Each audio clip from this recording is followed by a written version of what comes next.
పోయేస్తా 10 రోజులు అవుతుంది కదా అండి మ్యారేజ్ అయ్యి. ఇక్కడ ఏదైనా పని చూసుకోవచ్చు కదా. దుబాయ్ పోతే 4 రూపాయలు ఎక్కువ తేజాను, మన కోసమే కదా, అర్థం చేసుకో. మీ మంకు మీదేనా అండి, చెప్తినరా? ఒక సంవత్సరాలు వస్తా కదా మళ్ళా, ఎందుకు అంత బాధపడతాను? నేను కూడా మొత్తం చూసాను, నేనే అత్త కొన్ని రోజులు అయితే. ఓకేనా, మంచిగుండు. ఫోన్ చేస్తూ ఉండలేను బావా. నేను ఫోన్ చేస్తా కదా, మన కోసమే కదా. మనకు డబ్బులు వచ్చినాక సొంత ఇల్లు కొట్టుకుందాం, మంచిగా ఉందాం. ప్లీజ్ జాను. నాకు ఇల్లు లేకపోతే నువ్వు ఉంటే చాలు. సరే జాను, నీకోసమే కదా పోయేది, అర్థం చేసుకో. సరేనా, పోతా జాను, ఏడవకు, పోతా.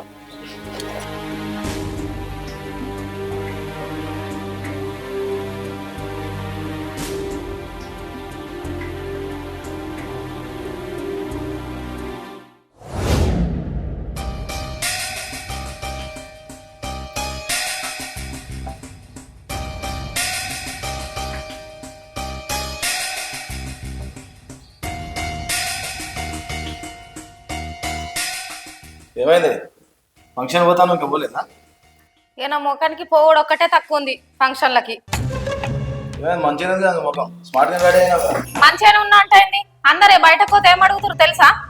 మీ ఆయన ఒక్కసారి కూడా ఫంక్షన్ కి తీసుకురావు, మీ ఆయన లేడా, నిన్ను ఇడ్సబెట్టినా, ఎన్ని రకాలుగా మాట్లాడుతురు తెలుసా? నాతో రమ్మంటేనేమో నువ్వు రావు.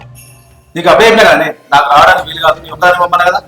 మీకేంది ఎన్న చెప్తారు బయట, మా వాళ్ళు అందరు ఏమంటారు తెలుసా? పెళ్ళై గిన్ని రోజులైనా పిల్లలు ఎందుకు అయితలేరు అంటారు. అయినా నిన్నేమన్నా కట్టుకున్న భార్యతోనే కదా రమ్మన్నది, పరాయిదాంతో పోతున్నావా ఏంది? నీకు ఎన్నిసార్లు చెప్పాను, ఎవరైనా మేము ఇప్పుడే పిల్లలు అద్దనుకుంటారు, కొన్ని రోజులు ఆగాలనుకుంటారని చెప్పినా కదా. ఆ విషయం చెప్పడానికి ఎంతైనా బాధ ఎందుకు అవుతుంది నీకు? మీకేంది నాతో ఎన్న చెప్తారు? ఆ మాటలు నేను ఎదుటోళ్ళతో చెప్పలేను కదా. వాళ్ళు అనే మాటలకు నేనెంత బాధపడుతున్నాను మీకేం తెలుసు? నీకు మంది మాటలు బాధపడుతుంది ఎన్నిసార్లు చెప్పాలి నీకు? ఇప్పుడిప్పుడే బిజినెస్ పెట్టినా, ఇప్పుడిప్పుడే కొంచెం నేను ఎన్ని అవుతాను మనీ. నా మాట అర్థం చేసుకోను. ఛీ, నువ్వు ఎప్పుడు ఇంతే.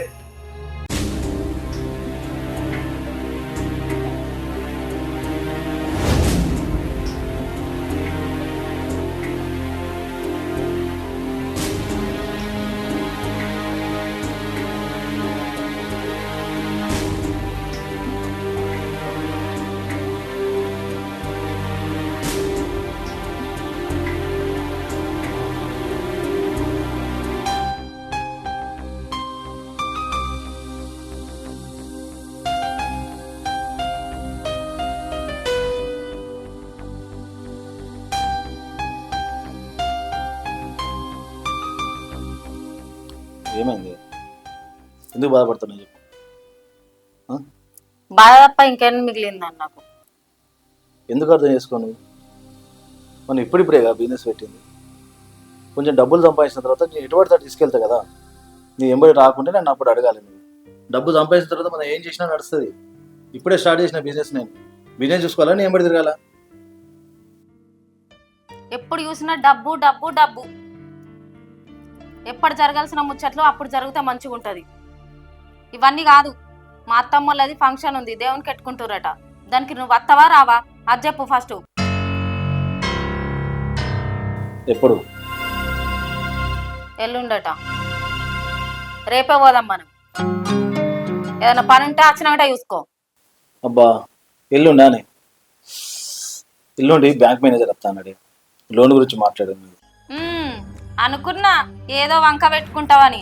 నేనేటన్నా పోదామంటే అయిపోయే, నీకు బ్యాంక్ మేనేజర్ వస్తాడు, ఈడొస్తాడు, ఆడొస్తాడు, అన్ని పనులు ఉంటాయి. అట్లాంటప్పుడు నన్ను ఎందుకు చేసుకున్నావు? వాళ్ళతోనే ఉండనుంటివి. సెటిల్ అయినాక చేసుకుంటే అయిపోతుండే కదా. ఇప్పుడు నా జీవితం నాశనం చేసుకున్నాడు ఎందుకు?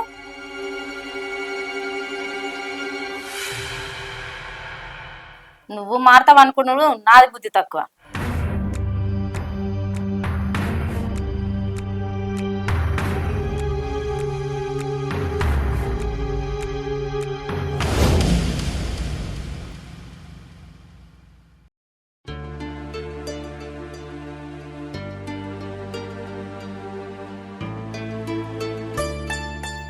జాను,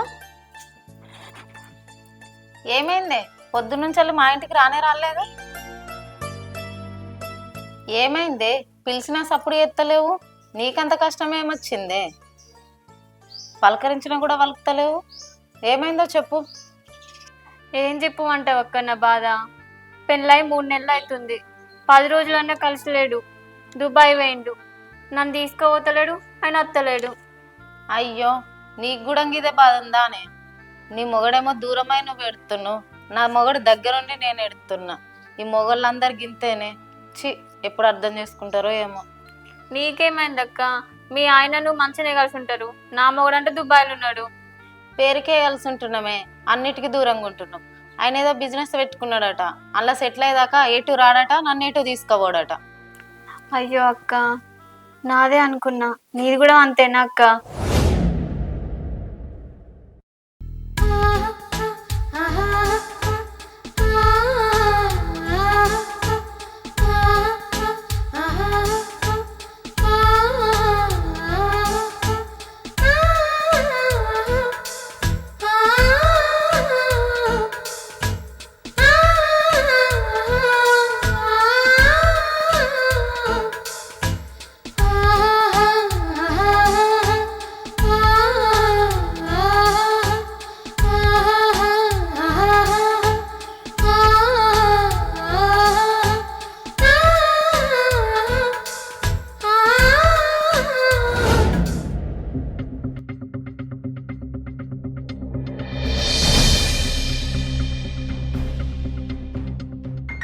ఏదో కింద బాధపడతాను చెప్పు.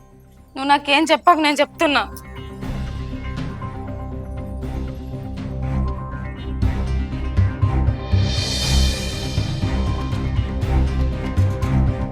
ఏమైంది ఇప్పుడు చెప్పు. ఏమన్నారు నేను? ఎవరేమన్నారు? మా అక్క గుడ్రాలన్నందుకేనా నీ బాధ అంతా? ఆమె గొడ్రాలన్నందుకు కాదు నా బాధ. నువ్వు నాతో కరెక్ట్గా ఉంటే మీ అక్క నన్ను నీ మాట అంటుండేనా? ఫంక్షన్ తీసుకోపోమంటావు, తీసుకోపోతేనే ఈ బాధ. ఎట్లా నీతోని? ఓహో, పెళ్ళాన్ని ఫంక్షన్కి తీసుకోపోవడు కూడా నీకు బాధ అవుతుందా ఇప్పుడు? నన్ను కాకపోతే ఇంకెవరిని తీసుకోపోతావు? తీసుకోపో మరి, దాంతోనే ఉండిపో. నీతోనే కూడా కష్టమైందా? ఇంకా నా ముఖానికి ఇంకోవద్దా? ఏమో, నాతో కష్టం అనిపించి ఇంకో దాంతో సుఖం అనిపిస్తుంది కావచ్చు. దొరికినప్పుడు ఉంటది నీ సంగతి, దాని సంగతి. ఏమన్నావే? పాపం పోనీ అని ఫంక్షన్ తీసుకోపోతే నా మీద నిద్రెత్తావు నువ్వు.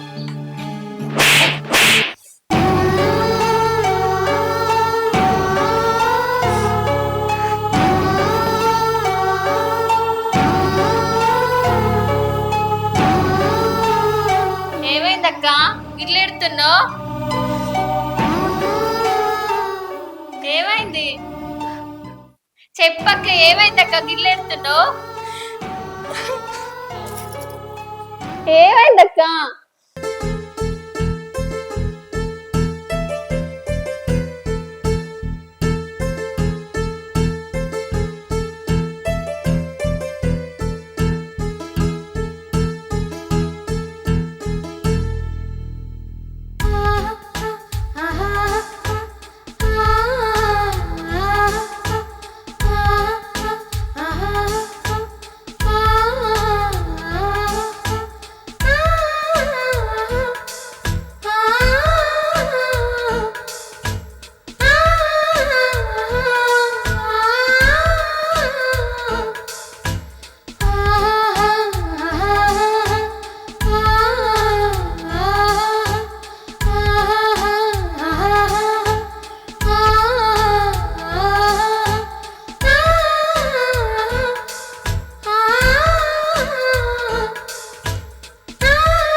ఏమున్నారు మీరు? ఆడోళ్ళు చేసుకునే పద్ధతి ఇదేనా? ఏం చేస్తారు మీరు ఇక్కడ? సరే నీకన్నా బుద్ధుందా? కానీ నువ్వేది ఇక్కడ దీంతో కలిసి? ఏంటిది చియా మరి నువ్వు నన్ను పట్టించుకుంటలేవు కదా, నాకు తోడు కావాలనిపించింది అందుకే ఈ పని చేస్తాన్నా. నువ్వు చేసింది మంచి పని అని ఇంకా నాకే ఎదురు సమాధానం చెప్తాను. అమ్మా నీ సో ఏంటిది? నువ్వు చేసే పని ఏంటిది? నాకు సోయి ఉంది. మావోడు పెళ్ళైన 10 రోజులకి నన్ను వదిలిపెట్టి దేశం పోయిండు. నాకు ఎట్లాగో తోడు లేదు, నువ్వు ఉండి కూడా దీనికి తోడుంటలేవు, అందుకే మాకు మేము తోడైతన్నాం. ఏంటిది తోడా? ఈ విషయం నలుగురు తెలిస్తే ఇచ్చేది పోతుంది. ఏదైనా చేస్తే నలుగురు మెచ్చుకోవాలి పని. ఏ ఫోన్ పో, ఎప్పుడు చూసినా కానీ బిజినెస్ పెట్టినా బ్యాంక్ మేనేజర్ వస్తారు, వీళ్ళు వస్తారు, వాళ్ళు వస్తారు అని మాట్లాడతావు కదా. అయినా ఇవన్నీ చెప్పకు, మేము మంచి మూడ్లు ఉన్నాం. పో నువ్వు ఫస్ట్ ఇక్కడ నుంచి. ఏదో సరే ఇట్లా మాట్లాడుతున్నావు? నిన్ను ఎంత ప్రేమించింది, నన్నే మోసం చేయాలని చూస్తావా నువ్వు? మన కోసం అని చెప్పి బిజినెస్ వర్క్ అని చెప్పి నేను బయట తిరుగుతున్నా, నా అక్కని కోసం కాదే, మనం సుఖంగా ఉండడానికి. ఇలాంటివి చేయాలంటే నేను ఇట్లనే కూర్చొని చేయొచ్చు, కానీ మన ఫ్యూచర్ మనం బతకాలంటే డబ్బు సంపాదించాలి. డబ్బు సంపాదించి బిజినెస్ చేయాలి. నా పని నేను వెళ్తే నువ్వు చేసే పని ఇవ్వాలి. ఏంటిది బిజినెస్ అని నువ్వు దీన్ని దూరం పెడుతున్నావు? మేము ఇట్లా ఇద్దరం కలిసి ఉండేసరికి ఇప్పుడు ఇట్లా అంటున్నావు. నువ్వు దీన్ని దూరం పెట్టినందుకు ఇది ఎంత బాధపడుతుందో నీకు తెలుసా?